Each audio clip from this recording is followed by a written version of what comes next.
Arturia just made a big splash in the audio interface world by introducing their budget-friendly MiniFuse line. MiniFuse 1 and MiniFuse 2 retail for $99 and $149 respectively, and these two plug-and-play audio interfaces might be two of the best budget-friendly options on the market.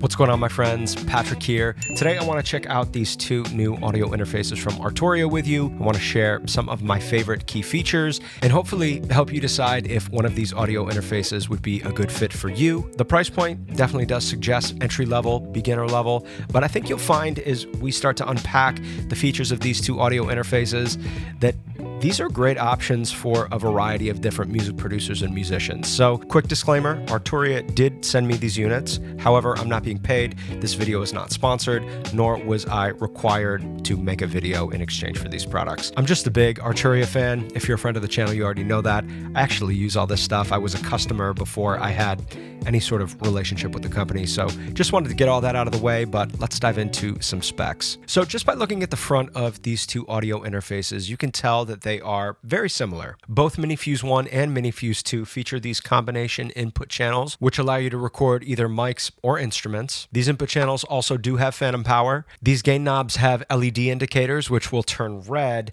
to let you know if your signal is overloading or clipping, which is super useful for monitoring your levels. Obviously, MiniFuse 1 has one input channel, while MiniFuse 2 has two.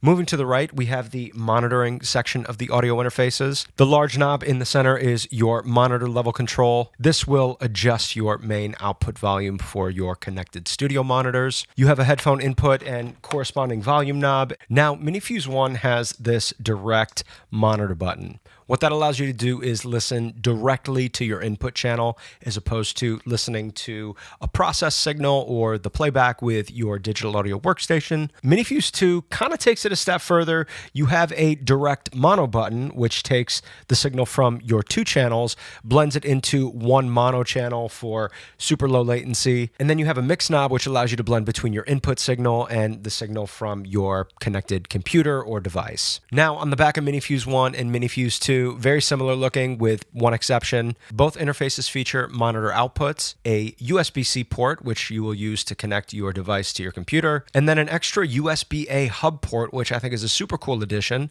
So you could connect a MIDI keyboard, for example, right to your MiniFuse, freeing up an extra port on your computer. Now, MiniFuse 2 takes advantage of that little bit of extra space by adding a MIDI in and out. With this, you can connect hardware synths, drum machines, sequencers, stuff like that, and send and receive and record MIDI information all through your MiniFuse 2. Now, real quick, I want to plug in some instruments and give you a feel for the preamps and converters that Arturia have used in MiniFuse 1 and MiniFuse 2. You've been listening to my voice this whole time going direct into MiniFuse 2, but let's take a listen to some instruments.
Hey, real quick, if you are enjoying today's video, please do drop a like for me. It really does make a big difference.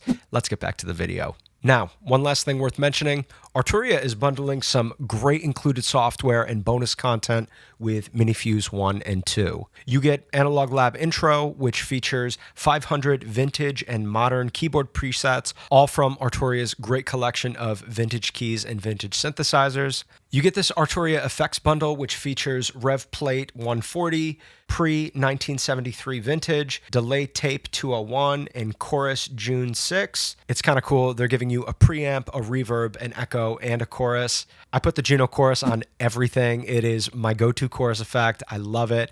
And the delay tape I use all the time too. So it's sick that they're bundling both of those with the MiniFuse. You also get Ableton Live Lite, tutorials, exclusive content, a dedicated online portal. Arturia just seem to be throwing everything they can at you to help you get started making great music. Between Arturia's software and hardware instruments, their step sequencers, MIDI controllers, audio interfaces, plugins, they're really developing a nice little ecosystem. All of their gear and software really pair well together. So if you're just starting out or you're looking to invest in your first audio interface, I think this is a great option, even just as a standalone device. However, that included software really does elevate the MiniFuse line, helps get you kind of integrated into that Arturia ecosystem, and I really dig that. There also is a MiniFuse 4 coming with 4 ins and outs. That one isn't dropping until next year, but I will do my best to get my hands on one to check out with you guys, so stay tuned for that. But listen, my friends, that is going to do it for today's video. It's been a pleasure getting to hang with you today. Until next time, my name's Patrick. I will catch you real soon, all right? Peace.